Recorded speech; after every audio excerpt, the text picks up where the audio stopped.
날마다 하나님 말씀 가까이 하는 성도님들에게 하나님의 은혜가 함께하길 원합니다. 하나님께서 오늘 우리에게 주신 말씀은 사도행전 9장 10절에서 19절까지 말씀입니다. 그때 다메섹에 아나니아라 하는 제자가 있더니 주께서 환상 중에 불러 이르시되 아나니아야 하시거늘 대답하되 주여 내가 여기 있나이다 하니 주께서 이르시되 일어나 집 가라 하는 거리로 가서 유다의 집에서 5 사울이라 하는 사람을 찾으라. 그가 기도하는 중이니라. 그가 아나니아라 하는 사람이 들어와서 자기에게 안수하여 다시 보게 하는 것을 보았느니라 하시거늘 아나니아가 대답하되 주여 이 사람에 대하여 내가 여러 사람에게 듣사온즉 그가 예루살렘에서 주의 성도에게 적지 않은 해를 끼쳤다 하더니 여기서도 주의 이름을 부르는 모든 사람을 결박할 권한을 대제사장들에게서 받았나이다 하거늘 주께서 이르시되 가라 이 사람은 내 이름을 이방인과 임금들과 이스라엘 자손들에게 전하기 위하여 택한 나의 그릇이라.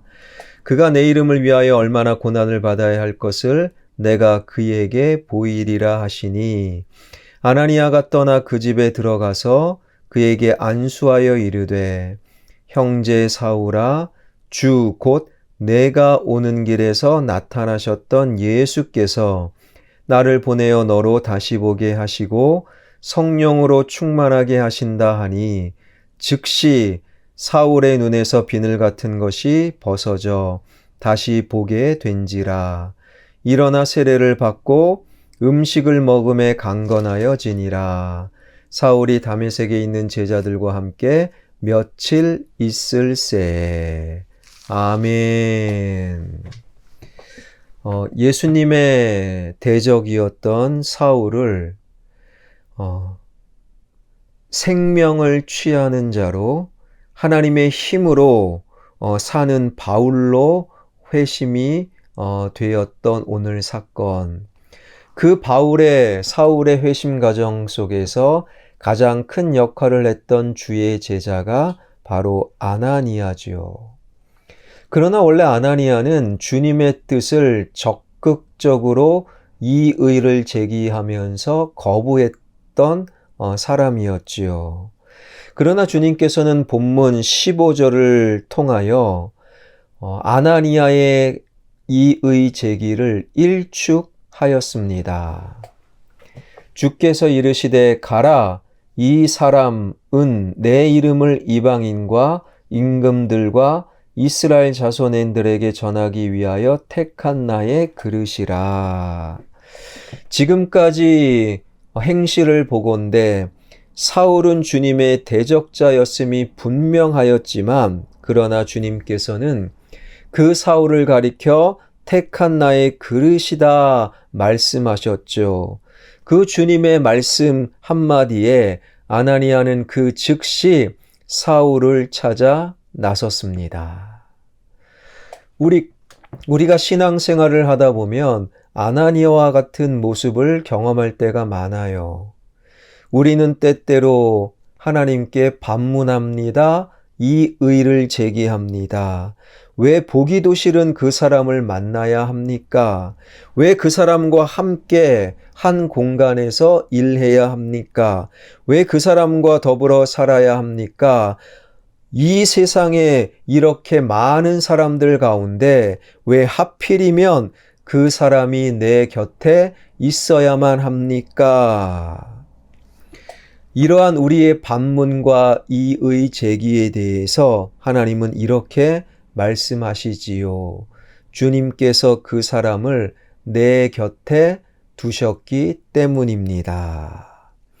이 사실을 깨달았기에 아나니아는 자신이 경멸하던 사울을 만나러 갔지요.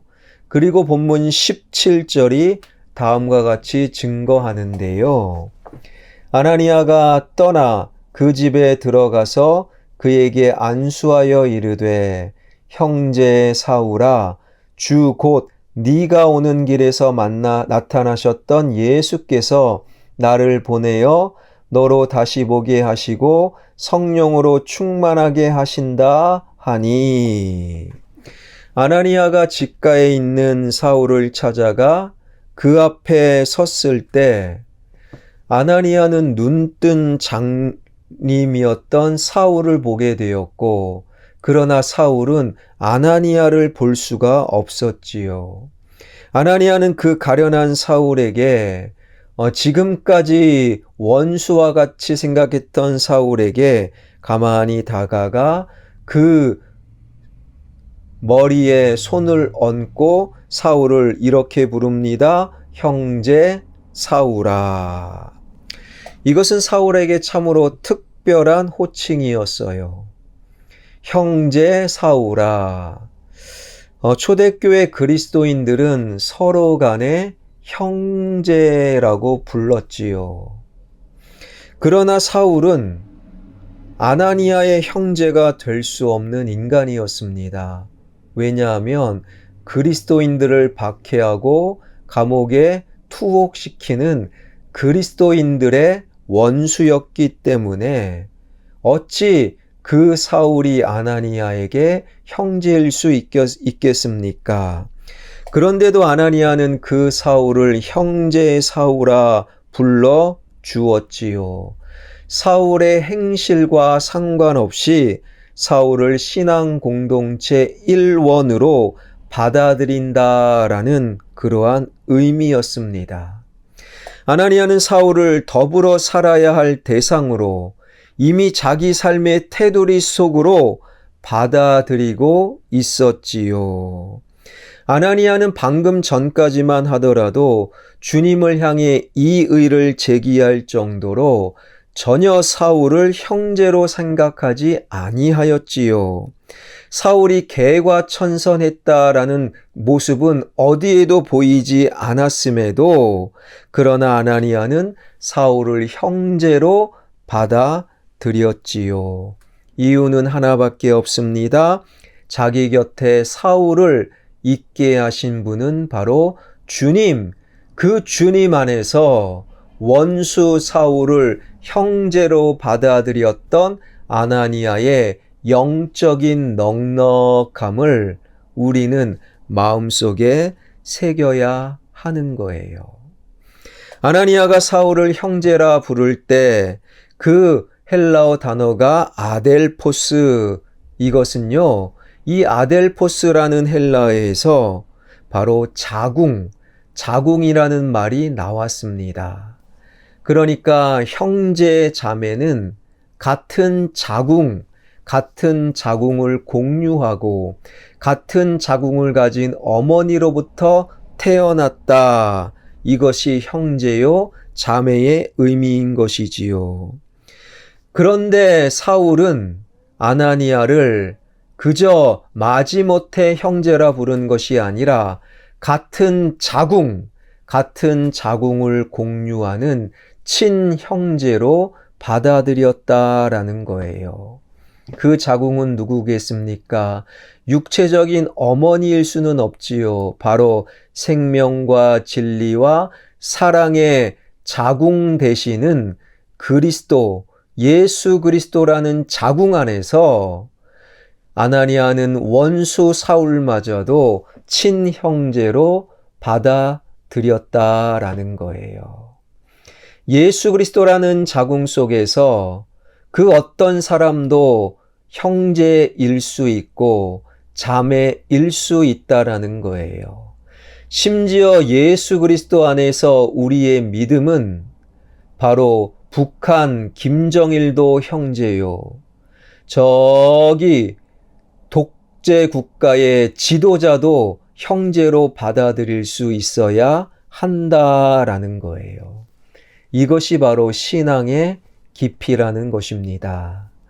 본래 아나니아라는 이름은 여호와는 은혜로우시다라는 뜻이에요.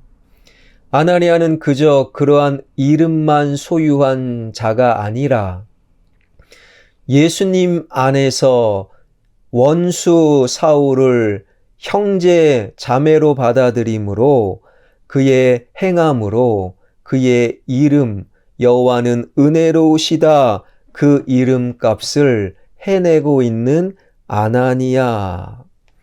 여러분, 그리스도인이라는 이름, 그리스도인이라는 호칭은 그저 예배드리고 교회를 출입하는 것에 머물러 있으면 안 되는 거예요. 그리스도인은 예수 그리스도라는 자궁을 공유하는, 원수마저도 형제로 받아들일 수 있을 때 그리스도인이라는 이름값을 아름답게 해나갈 수 있다라는 평가를 받게 되는 것이지요. 한 사람 한 사람을 형제로 받아들이는 것, 한 사람 한 사람을 자기 삶의 테두리 속에 불러들이는 것, 한 사람 한 사람을 그리스도라는 영적인 자궁 안에서 서로를 인정하고 함께 더불어 살아가는 것, 이것이 바로 그리스도인의 삶의 모습이 되어야 한다라는 거예요. 그러니까 여러분, 예수 그리스도를 닮는 그리스도인의 삶이 깊어지고 넓어질수록 우리 안에 미워하는 사람이 점점 줄어드는 거예요. 우리 안에 미워하는 사람이 점점 줄어드는 그러한 아름다운 그리스도인의 삶. 사람들은 흔히 나이가 들어가면서 세상에서는 이런 말을 자주 하곤 합니다. 몸은 늙었지만 마음은 20대입니다. 저는 이보다 더 위험한 말이 없다라는 생각을 해보았어요. 정상적인 의미에서 사람이 나이가 들어간다라는 것은 그만큼 마음이 여유롭고 넉넉해지고 젊었을 때는 함께할 수 없는 그 인간마저도 함께할 수 있음을 의미하는 것이 성경적인 나이 들어감이라는 거예요. 그래서 노인이란 그 삶의 영역에 많은 사람을 품고 함께 아름다운 삶을 살아가는 영적인 거목이 되는 것이지요. 젊은 목회자인 제가 도저히 함께할 수 없는 그 인간마저도 나이가 드신 장로님, 권사님은 함께하면서 목사님, 그분은 생각보다 괜찮습니다. 그러한 권면을 저한테 해줄 수 있는 그러한 장로님, 권사님, 이것이 바로 아름다운 나이 들어감의 모습이다라는 거예요.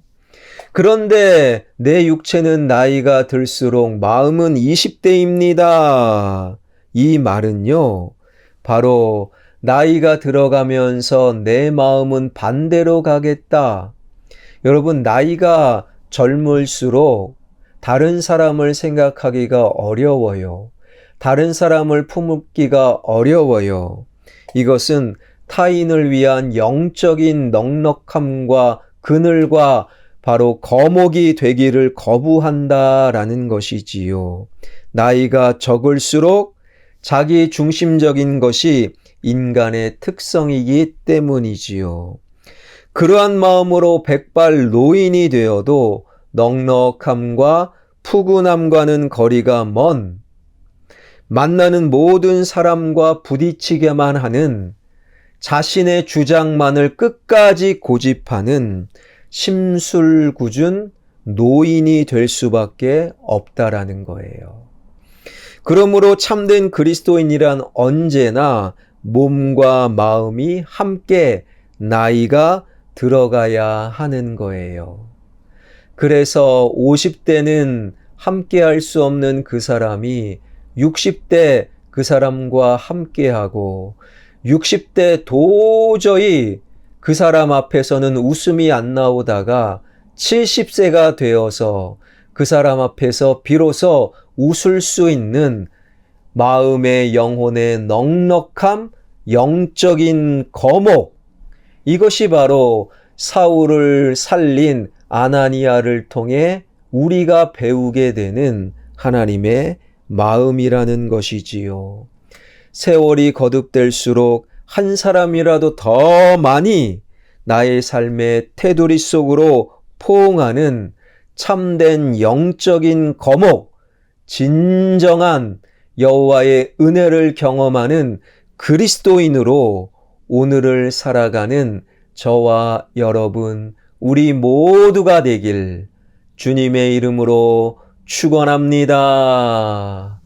기도하겠습니다. 이 세상에서 나이 들어간다라는 것이 무엇을 의미하듯 성경에서 나이 들어간다라는 것은 바로 아델포스, 예수 그리스도라는 영적인 자궁을 공유하고 예수 그리스도라는 자궁 속에서 그가 누구이든 한 형제요 자매로 받아들이고 인정하고 더불어 살아간다는 것, 이것이 그리스도인들의 나이 들어가는 모습일진데, 하나님, 내가 신앙생활이 거듭될수록 한 살 한 살 나이가 들어갈수록 내 마음과 영혼과 몸이 함께 아름답게 나이 들어가게 하여 주시고, 내 영혼과 삶 속에 더 많은 사람을 품을 수 있는 영적인 거목이 되게 하여 주옵소서. 나이가 들수록 더 따뜻해지길 원합니다. 나이가 들수록 더 양보하길 원합니다. 나이가 들수록 내 말을 쏟아내기 전에 다른 사람의 말을 더 아름답게 귀 기울여 들을 수 있는 영적인 거목, 우리 화평의 가족들 되게 하여 주옵소서. 우리 교회에 그러한 영적인 거목들이 점점 많아지길 원합니다.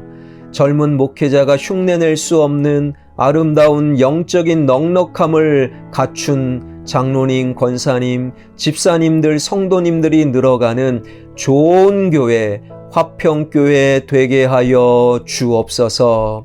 주님의 뜻 가운데 지역개발과 함께 진행되는 예배당 건축, 주님 손에 맡겨드리오니 가장 좋은 길로 인도하여 주옵소서. 예수 그리스도의 이름으로 기도하옵나이다. 아멘.